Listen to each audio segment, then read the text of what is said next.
Hey, James here. How in the world are you guys doing? I am back with another Webcam Wednesday. One of my favorite things to do just because I kind of get to interact with you guys face to face and hear your comments and kind of update you on my week. So let's get right into that. Let's talk about the weather. Yeah, probably one of the most boring things that I could talk to you guys about, but I'm excited. It's 40 degrees here in northern Ohio. 40 degrees. Everything's melting. It's a sloshy mess. I'm going down the driveway and it's all like slushed with ice underneath it, so my car's sliding back and forth, but it's fun, you know, and I'm just enjoying it not being freezing. I didn't even wear a jacket to work today. That's how nice it is. Unfortunately, it's not supposed to stick around and we're going to go back into 20s. Oh, I hope we don't get any more snow because I'm really sick and tired of it, and I seriously need to move, but for right now, I'm stuck in Ohio, stuck with this darn weather. But other than that, I've been working out. I'm getting stronger, feeling better. I've lost a few pounds. You know, the workout is going well. My wife is cooking me some really healthy meals, and then I'm eating healthy on some other times. I did have Wendy's one day, but other than that, you know, I've been pretty darn good, so that is feeling good. You know, when I'm doing the workouts, I'm not like struggling the whole time, sucking wind, you know, and I'm actually starting to get some of the movements down, which is crazy, but I'm still not going to do that video. But like I said, I am getting stronger. I feel my core just getting tighter, getting stronger, and that's just helping everything else out. So keep me accountable, keep me up with that. But things are going well. Now, hopefully you've gotten to play Titanfall if you have an Xbox One or PC. I've been uploading videos if you haven't, you know, so that you can see about this game. I know a lot of you guys have a 360 or either the PlayStation route, you know, and if you're PlayStation, you could care less what I'm saying about this. But hopefully you've got to try it out. Let me know what you guys think about it. I'm having a lot of fun, really liking this. I got kind of a bad taste in my mouth at the beginning from Respawn and how they did the beta codes and everything like that, because to be honest with you, I signed up right away for the beta and never got a code. It was only because I was talking to a friend and asked him if he could hook me up. He somehow got a code and got me one. So thank you, friend. I don't know if I can still say who got it for me, but you know him. One of my good friends here on YouTube managed to get. So thank you for doing that. I'm still kind of mad that I didn't get sent a code. And I know they opened it up, and I know it's old news, but I just want to feel like ranting and everything like that, because you see these big YouTubers getting like 30 codes and these other people getting 30 codes, and you can't send the people who buy your games or are gonna buy your games a code. You know, it kind of just makes me mad, especially when you take the time to sign up for that and everything like that. Now, I did have a couple friends that did get a PC code sent to them, but other than that, I don't think I know anybody that actually got an Xbox One code sent to them.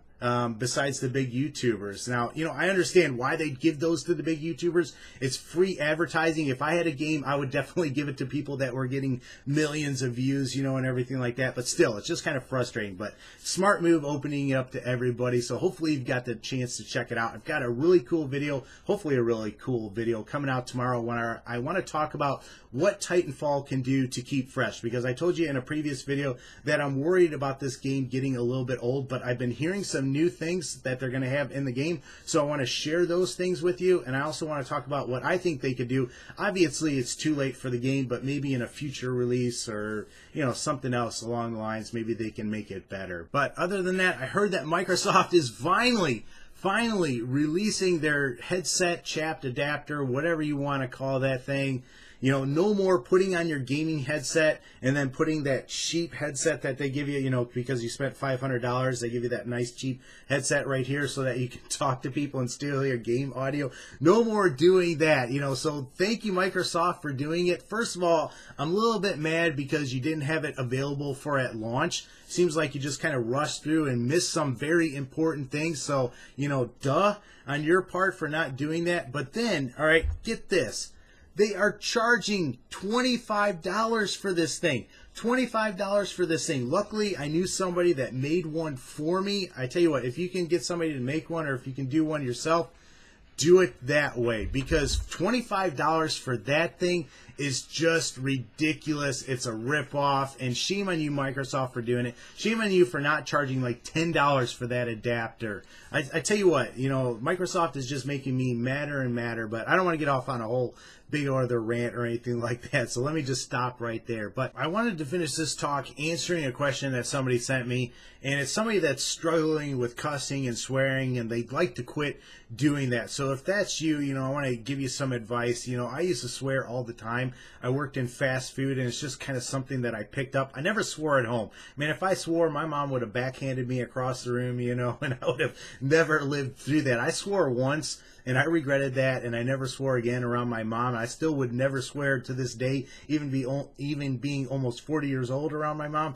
But like I said, there was a time where I picked up this bad habit of swearing, and I, like I said, I think it's just from the people that you hang around with a lot of times. Like, I know if you're in the military, chances are you're probably gonna be somebody that swears. I know Till I Claps was talking about that in one of his videos. In fact, I went to a Marine recruiter once, and I was thinking about joining up to the Marines, and he goes, I want you to say, he gave me this spiel, and then wanted to know if I wanted to join, and I'm like, yeah, I think I do. And he's like, I want you to say, I want to be an effing Marine. And I'm like, I look at him and I say, I want to be a Marine. And he's like, no, I want you to yell it, and I want you to say, I want to be an effing Marine. And I'm like, well, I don't swear, anymore. I used to swear, but I don't do that anymore. And he just looks at me like I was some weirdo. And he's like, are you offended by swearing or something like that? And I'm like, no, I'm not offended by swearing. I know people swear and everything like that. It's just not something that I do anymore or want to do anymore. So needless to say, I didn't end up joining the Marines. But I got another story about the military that if I have time, I'll talk about at the very end. But, like I said, a lot of times if you're put yourself in a certain place, or if you're in a certain place, or if you're around people that swear, it's going to be something that you pick up, and it's very hard too. So if you want to get over it, the way that I did it was I removed myself from that situation. I actually got a different job, and I was around people that didn't swear, and so, slowly that started going away. I also noticed that as I grew closer to God, that helped as well. So, try to remove yourself from the situation if you can, and definitely focus on your relationship with God. As you grow closer to Him, you're going to become more like Him. So, Bible reading, prayer, doing other things like that. That's going to help you grow closer to God, spending time talking to Him, and just, asking for forgiveness when you do it. You're going to have slip-ups. It's like smoking with me. I quit smoking, and then I'd go back to it and smoke a little bit, and then I'd quit, and, when you fall down towards the cross, and get up that way. Don't beat yourself up over it.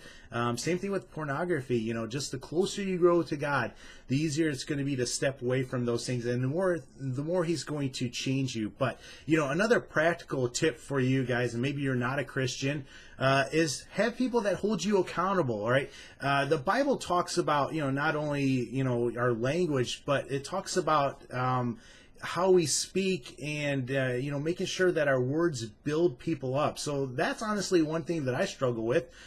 Sometimes I call people camping girls while I'm playing Call of Duty. I get frustrated with the game, frustrated that they kill me. I'm very prideful. They shouldn't have been able to kill me. They must have been camping. So I'll call them a camping girl, even though it's a legitimate strategy, and especially in team deathmatch or when you're watching something. But I get in that habit where I just lash out. In fact, it was getting pretty bad there for a while, and finally, I talked to my friend Babs, who is somebody that I regularly play with, and I said, hey, I'm really struggling with calling people camping girls. Can you help me out with this? And so now if I ever get into that mode where I start doing that and I start getting frustrated, he will say something to me like, hey, Judgment, you're getting a little bit, you need a Snickers bar or something. You're getting a little crazy. So, that helps me out. But also too, having other people around you that play with you that don't swear, that's going to help you out as well. I play with this one pastor friend of mine, and he really holds me accountable with things. In fact, I called him a girl when he was on the other team once, and he said something to me. So, having those things are going to really help you out. But I hope that helps you out. If you got any questions regarding that, let me know. I want to end, I guess, with this talk about this time that I went into the Army, or I'm sorry, I went to apply to get into the Army. I went through the testing. I did the ASVAB testing, did really well on that, and then they do this physical testing. And one of the things that you have to do, all right, and I'm kind of embarrassed to say this, but one of the things that you have to do is you have to pee in front of people while they're watching you so that they do the drug test screen or whatever like that. So, all right, so I'm standing in this line of guys, and I am a person that needs my own stall. I have a shy bladder. I'm going to say it right now. I just cannot pee in front of people. So I'm trying to pee, and I'm the only one that doesn't pee in this whole entire line, and they are waiting on me to pee. So we stand there what seems like for an eternity, and I don't pee. So he's like, all right, I'll give you another chance at the end. So we come back, and this is probably about 30 minutes later. I'm drinking tons of water at the drinking fountain, trying to get, my bladder full and trying to get ready to go. So we get back into this line again with these other people that had shy bladders like me. And guess what? Once again, I am the only person that cannot pee again. And I'm like, I'm praying about it. I'm like, Lord, please help me pee, and I'm trying to pee, and of course nothing happens, and so it's just super embarrassing. Had to wait another 30 minutes, and this time it was just myself with two sergeant type guys on either side of me, and they're like, you got a shy bladder, boy? And I'm like, yeah, I do have a shy bladder. And they're like, well, don't think about it. And they're trying to give me advice. But the more they're talking to me, first of all, I got a shy bladder. I can't pee when other people are around me. And especially if you're talking to me, I'm just like, just be quiet and let me not think about anything. So finally I ended up going pee and did that. But I didn't end up joining or anything like that. Kind of a regret that I have in my life. I have a lot of respect for those people in the military. My father and my grandfathers were all in the military. My father kind of forbid me from joining, so I kind of didn't, out of respect from him. He was in Vietnam and kind of went through a lot of things that I think he didn't want me to go through, but like I said, got a lot of respect. But those are my experiences. I will just say this too: when you're doing that testing, do not wear boxers with the little opening in the front, because a lot of times you are squatting. They make you strip down to your underwear and you are squatting and jumping around, and sometimes if you have a hole in there, stuff comes out and stuff like that, and so that's also embarrassing. So I had a lot of embarrassing moments with that, but I better end there. If you've got a topic that you'd like me to talk about, make sure you leave it for me. As always though, take care and God bless.